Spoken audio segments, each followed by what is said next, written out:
Irmãos, graça e paz do nosso Senhor Jesus Cristo, tudo bom? Nós vamos gravar hoje um artigo intitulado, então, A Estratégia Evangelística e a Transmutação do Crente. Uma abordagem sobre a secularização da igreja, não é?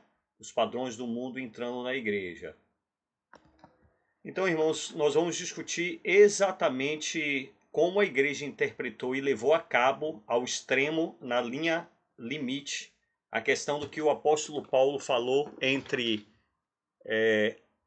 a doutrina de ser um cristão moldado às tribos que você está se aproximando para a evangelização, se o apóstolo Paulo ensinou isso em 1 Coríntios 9, 22, ou se Paulo estava falando apenas de uma estratégia dele como evangelizador ou não, ou se Paulo quer dizer uma outra coisa quando se fala então em fiz-me de fraco para ganhar os fracos. Então a gente vai discutir tudo isso aí nessa série de artigos de estudos teológicos sobre determinados assuntos que são interessantes para a igreja de hoje discutir, tá?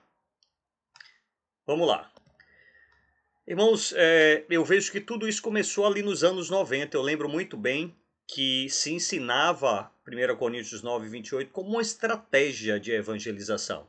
Olha, primeiro como uma estratégia de evangelização, depois como uma espécie de transmutação da identidade do crente. O crente, ele pode assumir o papel de diversas tribos para ganhar uma alma para Jesus, né? Com o fim de ganhar uma alma para Jesus. Então surge uma interpretação que começa nas igrejas, quando, por exemplo, você começa a ter shows ali, monumentais, shows gospels, monumentais, com orquestras sendo acompanhadas, e aí você acha que, então, as pessoas, os grandes músicos técnicos estão se convertendo para Jesus. Na verdade, a igreja estava introduzindo pessoas não cristãs, mas por sua capacidade musical técnica, sendo introduzido no louvor da igreja. Também surge então a aceitação de que qualquer profissão, então você pode exercer desde quando você glorifique a Deus nela. Então surgem os movimentos aí de MMA.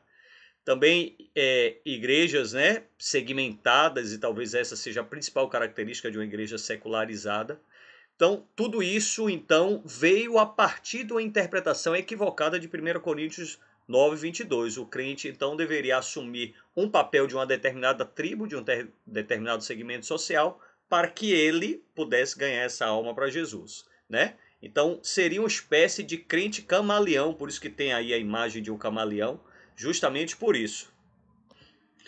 Mas será, irmãos, que de fato o apóstolo Paulo estava ensinando que o crente deve se transmutar, se transformar numa outra pessoa para assumir aquela identidade, a fim de que ganhe essas almas para Jesus? Se a gente for ver o contexto de 1 Coríntios capítulo 9, a gente vai ver que Paulo, no versículo 13, está respondendo a um questionamento. Qual era esse questionamento?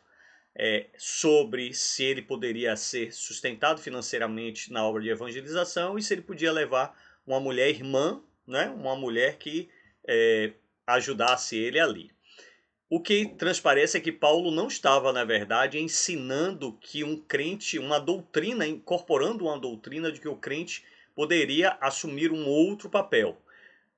O que Paulo estava ensinando ali é que ele entrava na mente do judeu quando ele conversava com o judeu, aquele que guardava a lei, quando ele conversava com aquele judeu que não guardava a lei, quando ele conversava com alguém que não guardava nada e não era judeu, era um gentio e etc., ele conseguia se colocar no lugar daquela pessoa, compreender os seus pensamentos, né? Compreender a sua forma de interpretar a Bíblia, e aí então as portas estariam abertas para que ele pudesse então expor a verdade do Evangelho, a doutrina do Evangelho, a partir então da visão introduzida pela revelação de Jesus Cristo. Nós entendemos então que Paulo não estava ensinando que o crente deve assumir um outro papel. Por quê? Porque o papel, a imagem de Cristo em nós cristãos, deve ser um papel como um espelho, refletindo a imagem do Senhor e não a imagem do mundo. Nesse sentido, o secularismo entra muito na igreja quando nós vemos algumas práticas do mundo entrando na igreja, e a gente vai ver algumas coisas mais, mas a gente vai discorrer mais sobre Paulo aqui. Para a gente falar sobre se Paulo estava ensinando uma doutrina da transmutação do crente, de assumir o novo papel, a gente precisa entender o que é doutrina. De uma forma geral, irmãos, a partir do dicionário Michaelis, né, doutrina seria um conjunto de princípios, ideias ou dogmas em que se fundamenta um sistema religioso, ou político, ou filosófico.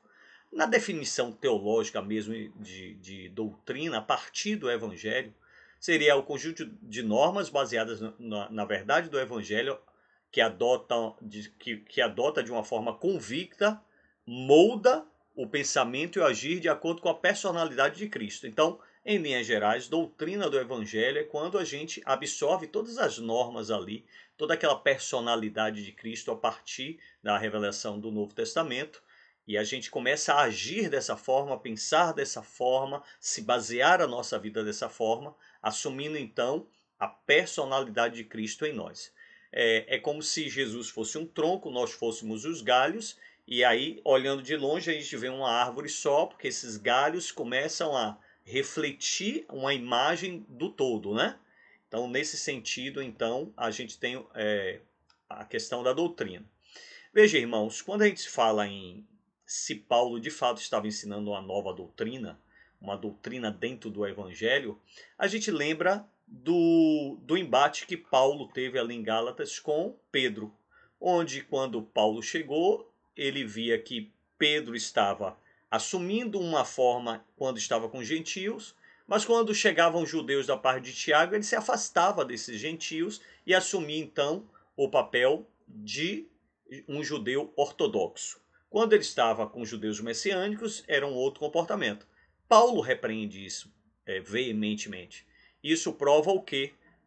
Pedro não poderia dizer, então, a partir da nossa discussão aqui, que ele estava se isolando para ganhar almas para Jesus ali, ele estava se fazendo de fraco para ganhar almas para Jesus. Na verdade, a doutrina de Cristo ela é inegociável.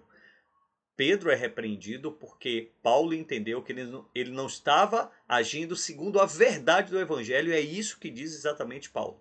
E a verdade do Evangelho é que a marca de Cristo em nós, ela transparece para as outras pessoas e não ao contrário. A gente não permite se moldar a uma tribo para depois a gente levar a Jesus. Não, a gente leva a Jesus em qualquer lugar onde a gente esteja. Dessa forma, Paulo repreende, provando que se Paulo não repreendesse Pedro, então Paulo está ensinando que a gente pode assumir uma nova identidade. Mas como Paulo repreende a Pedro, então nós estamos entendendo que Paulo, em 1 Coríntios 9, está falando uma outra coisa diferente.